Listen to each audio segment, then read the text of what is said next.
Brasil multirracial, multicultural. Vários Brasis dentro de um só. E essa diversidade também se reflete no nosso processo democrático e eleitoral. Você não concorda?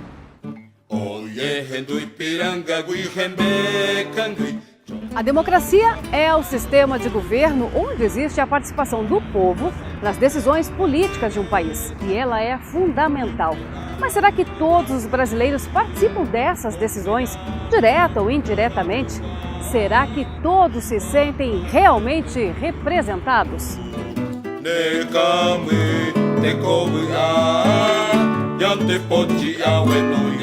O Brasil Eleitor História de hoje vai contar a história de uma parcela da população que em vários momentos da história ficou de fora dos grandes debates políticos e sociais do país.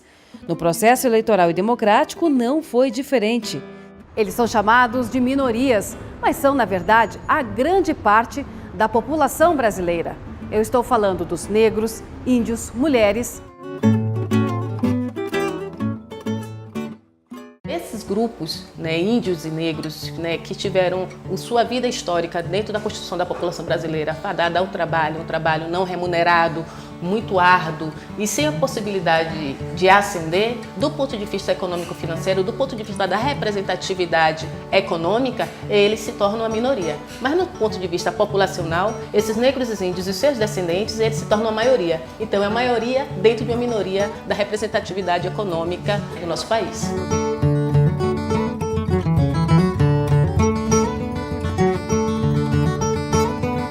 Esses grupos simplesmente são esquecidos, eles não são vistos. E isso é uma situação que nós precisamos superar. No Brasil é muito importante falar da representatividade de homens e mulheres, de brancos, negros, indígenas, lésbicas, trans, gays, etc. Essa é a sociedade, é uma sociedade rica e essa diversidade tem que ser celebrada e representada.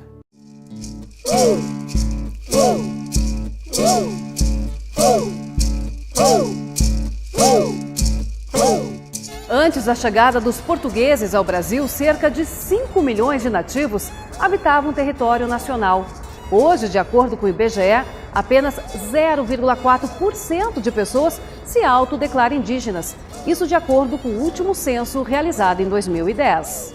Nós temos no Brasil, de acordo com o censo do IBGE 2010, a presença de 305 povos diferentes, que falam aproximadamente 274 línguas.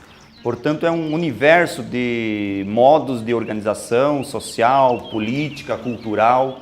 E como o voto chega até as aldeias indígenas, muitas vezes isoladas? Como os índios participam do processo de votação? E será que eles se sentem realmente representados?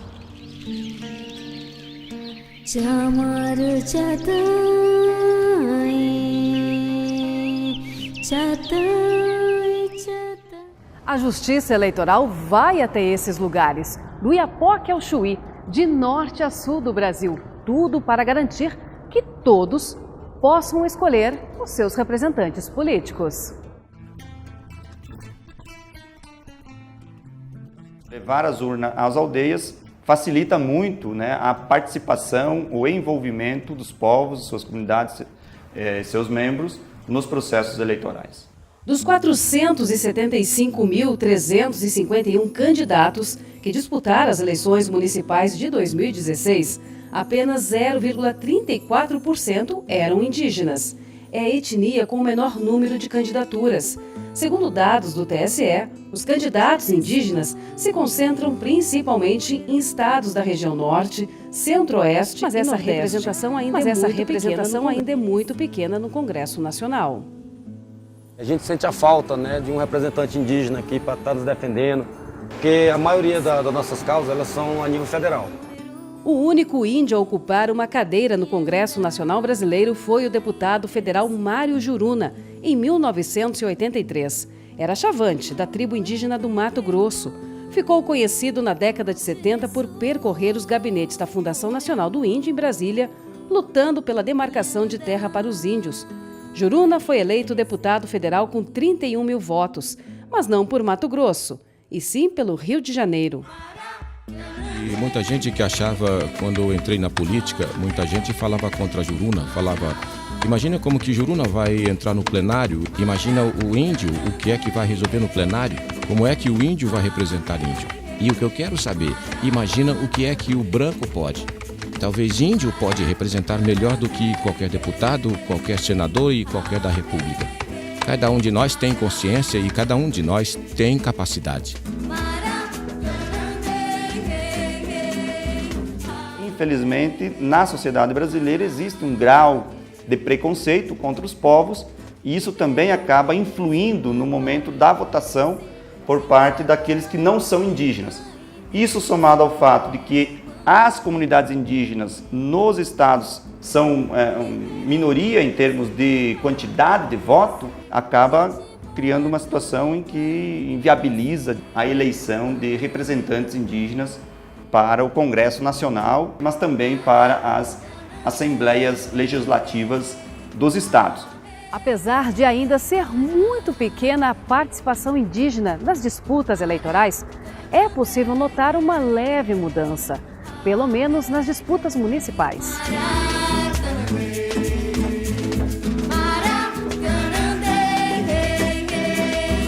E olha só que curioso, você sabia que apesar do voto ser obrigatório aqui no Brasil, o índio pode decidir não votar e ficar livre das multas aplicadas pela Justiça Eleitoral pelo não cumprimento do dever?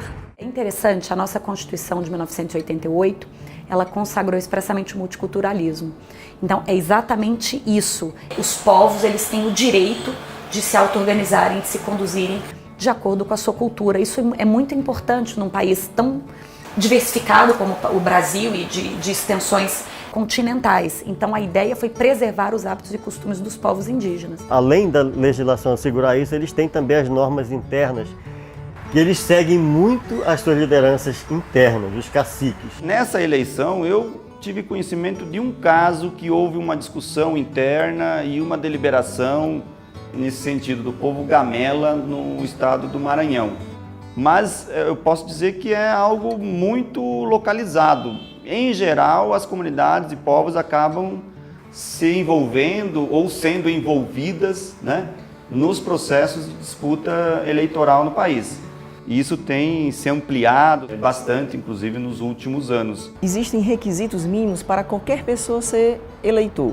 Por exemplo, a idade de 18 anos, os 16 anos, né, as condições de facultativo, de obrigatório, saber ler, saber escrever. Para que o indígena possa ser o eleitor, ele vai ter que cumprir todos os requisitos de qualquer eleitor que não esteja na condição de indígena. Agora, se ele não quiser se tornar um eleitor, ele não vai ter as mesmas penalidades que uma pessoa que não seja do grupo indígena tenha. O Estatuto do Índio classifica os índios em 3 categorias. Aqueles isolados, são aqueles índios que não têm contato praticamente nenhum ou muito pouco contato com a civilização, geralmente não falam a língua portuguesa e mantêm as suas tradições, vivem em comunidades bastante isoladas e não têm contato nenhum. Esses são os índios classificados como isolados. Tem aqueles um grupo em vias de integração. Eles mantêm as suas condições de vida indígena, mas têm algum contato, ou em certa medida, contato mais avançado com a civilização. Alguns falam até a língua portuguesa, então esses índios se diz que eles estão em via de integração. O que o TSE decidiu em 2011 é que em relação aos índios que estão em situação ou classificados como isolados e aqueles ainda em via de integração, o alistamento eleitoral é facultativo. Mas a maioria não abre mão desse direito de exercer a cidadania. Nós já temos a urna eletrônica lá dentro da comunidade, né, na aldeia. E aí a gente se sente muito feliz de fazer parte desse processo democrático, de estar escolhendo nossos representantes, seja ele indígena ou não. No dia da eleição, antes todo mundo se reúne, nós votamos normalmente. Para nós indígenas, principalmente Guarani e Kaiowá, esse voto para nós não era tão importante antigamente, né, porque nós não sabíamos que era tão importante também para nós, né, porque é uma decisão a qual nós temos em cada município, né, para colocar umas autoridades, principalmente na Câmara, na Prefeitura, até mesmo no estadual e também, né, a nível nacional, né, para a colocar as autoridades, principalmente no poder, né? Então, hoje, também para nós, é muito importante. A história do voto no Brasil é uma história de luta, não de apenas uma, mas de várias batalhas e enfrentamentos, nos mais variados segmentos sociais. Tudo para garantir o direito à cidadania. Um exemplo são as mulheres que por séculos foram impedidas de votar não só no Brasil, mas em muitos outros países, até nos considerados desenvolvidos, como os Estados Unidos, onde o direito ao voto feminino só foi garantido em 1919. E no Brasil, o direito da mulher ir às urnas foi garantido em 1932, por meio do Decreto 21.076 do Código Eleitoral Provisório, após intensa campanha nacional. E mais de 8 décadas depois, a representatividade feminina no Congresso Nacional chega a apenas 10%. É na política que se decide os principais rumos da vida de todos nós. É na política que se faz lei, é o poder legislativo que legisla. E ao se fazer uma lei, ao se legislar, é fundamental nós termos ali uma visão da mulher. Por que só o homem vai legislar para as mulheres? As mulheres também precisam passar o seu sentimento, passar as suas prioridades para seus colegas todos no parlamento, a fim de que ela consiga levar as suas necessidades e que, para que essas necessidades sejam contempladas em leis.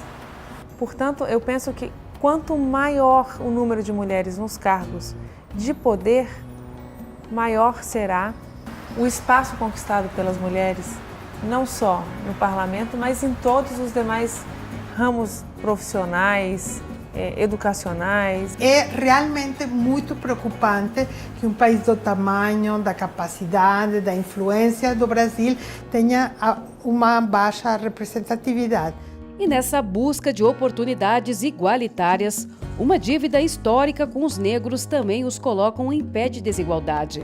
Por conta da escravidão e longos anos de pouco acesso à educação, eles também convivem com a pouca representatividade no parlamento brasileiro. Para falar da representatividade negra na atualidade, é importante fazer uma visita ao passado. Então, avaliando como foi, que se deu o processo da formação da população brasileira, que tem a influência dos negros, dos indígenas e dos europeus, os negros que chegaram na condição de escravos, eles tiveram poucas oportunidades, até porque eles não faziam parte da lógica dos europeus, no contexto de desenvolvimento e trabalho. A escravidão formalmente no Brasil existiu desde 1500, desde que os portugueses aqui chegaram, desde que se estabeleceu o tráfico negreiro, e ela perdurou até 1888 formalmente, porque em 1888 teve a Lei Áurea que libertou. A escravidão foi a instituição econômica, social e política mais longa da história brasileira. Mais de 5 milhões de africanos foram trazidos para o Brasil como escravos durante os séculos 17 e 18. Formalmente, legalmente, o Brasil nunca teve essa diferenciação de cor de pele, de raça para votar.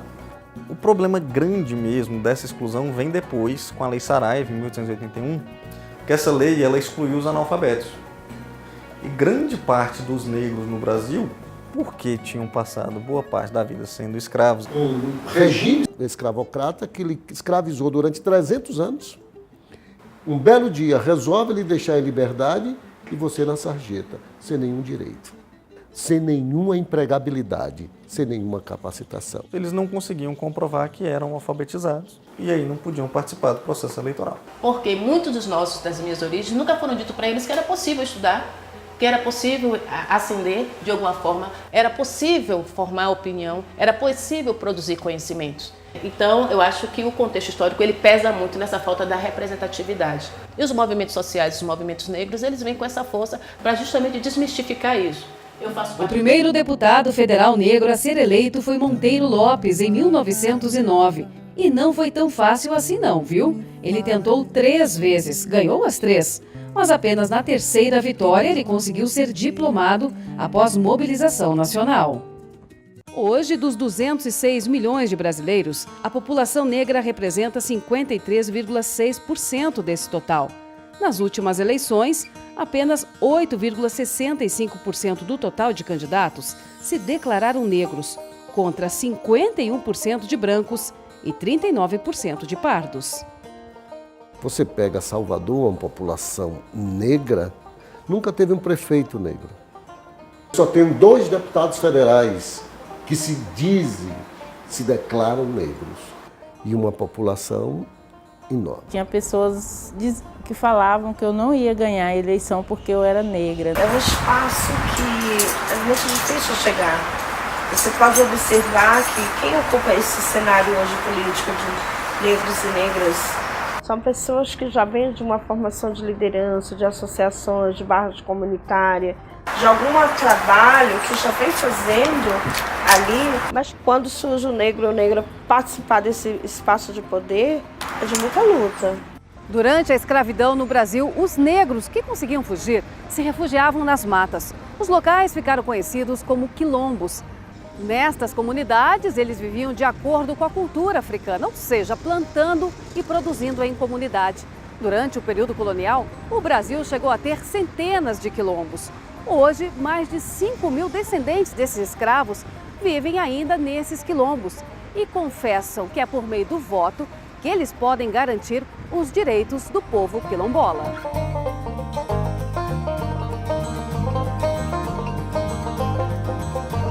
O voto é um dos grandes instrumentos da democracia, né? Eu acho que pelo voto você melhora muitas coisas. Porque quando eu tenho mais representantes negros no Congresso, quando eu tenho mais representantes negros na Câmara, no Senado, nas câmaras de vereadores, nas assembleias legislativas, tem uma discussão maior sobre as políticas que interessam ao negro. Porque a sociedade, a nossa democracia, ela é representativa. Se ela é representativa, quanto mais representantes eu tenho lá, mas eu vou ter mais força. Nós somos cidadãos, como qualquer cidadão brasileiro, quilombolas, nós somos muitos, nós somos negros, estamos espalhados pelo Brasil, campo e cidade, descendemos daqueles que foram um dia escravizados e lutaram por sua liberdade e seguimos lutando até hoje. Somos mais de 5.000 quilombos no Brasil inteiro.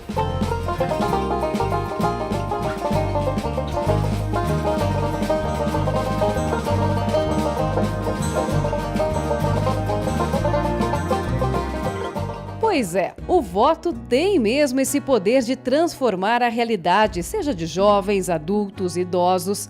E quem já passou a vida inteira exercendo seu direito de votar, pode escolher exercer ou não esse direito. É que após os 70 anos de idade, o voto é facultativo. Mas mesmo com a não obrigatoriedade do voto, muitos idosos escolhem continuar participando do processo eleitoral. É o caso do seu Elias, de 99 anos, e Dona Mônica, de 86, que ainda exercem seu direito de ir às urnas. Eu vou votar até morrer. Oxente, eu sou política. Eu tenho uma raiva de não vale nada votar. Olha se a arma que a gente tem é o voto. É uma obrigação, né? E votar. Hoje é bem mais seguro e melhor votar. Qualquer pessoa sabe votar hoje, não é possível. Mais rápido e mais seguro. Não tem dinheiro que pague meu voto. Pois é, são mais de 11 milhões de eleitores com mais de 70 anos no país. E quem precisa de auxílio na hora de votar, pode pedir ajuda. O presidente da mesa avalia o caso e autoriza se algum parente ou mesário pode acompanhar o idoso até a cabina de votação.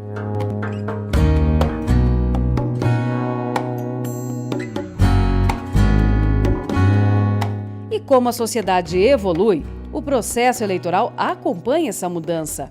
A justiça eleitoral é plural, é inclusiva e respeita os direitos e a diversidade brasileira.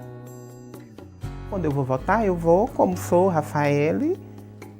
Quero ser tratada como Rafaele, não quero ser tratada diferente, não quero ser privilegiada por ser transexual, por conta da minha condição de transgênero. Não quero ser tratada igual a todo mundo. Quanto ao exercício do voto, confere-se o título de eleitor com a identidade dele. Então, se ele tem a identidade, o nome do título de eleitor tem que bater com a identidade.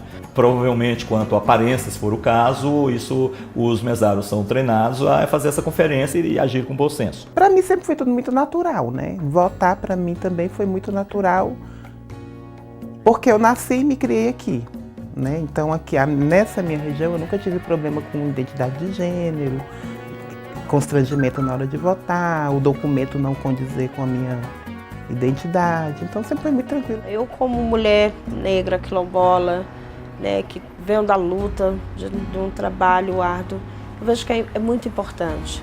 E incentivar mais pessoas, porque se nós também não incentivarmos, nós não vamos defender nossos direitos.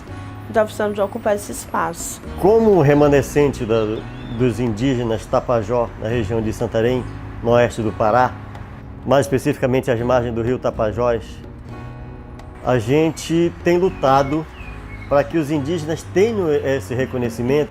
E uma das armas que a gente acha que é necessária para isso se manter, é a inserção no setor político. Eu sou uma mulher negra, nordestina, acadêmica, não sou oriunda de uma família rica, muito pelo contrário, sou da periferia, sou uma formadora de opinião, além de ser linda, e luto pela equidade, né, dos direitos sociais das mulheres, povos e comunidades tradicionais. Sou indígena, né, sou lá do povo Gavião Pacatejê. Estamos aí na luta, né, pela igualdade, pela não descriminalização dos povos. Essa disputa por empoderamento nosso não é de 4 em 4 anos, é todos os dias. Porque a diversidade gera uma melhor reflexão sobre os temas e, como consequência, melhores soluções surgem da diversidade. O voto, muito mais que um dever, é um direito de cada pessoas que estão em condições de votar, é o direito do exercício, a soberania, a cidadania, e o papel da justiça eleitoral é justamente o de viabilizar da forma mais ampla possível a participação plural, sem discriminação de forma alguma, e integrando o máximo possível o exercício tanto do voto quanto da capacidade eleitoral passiva.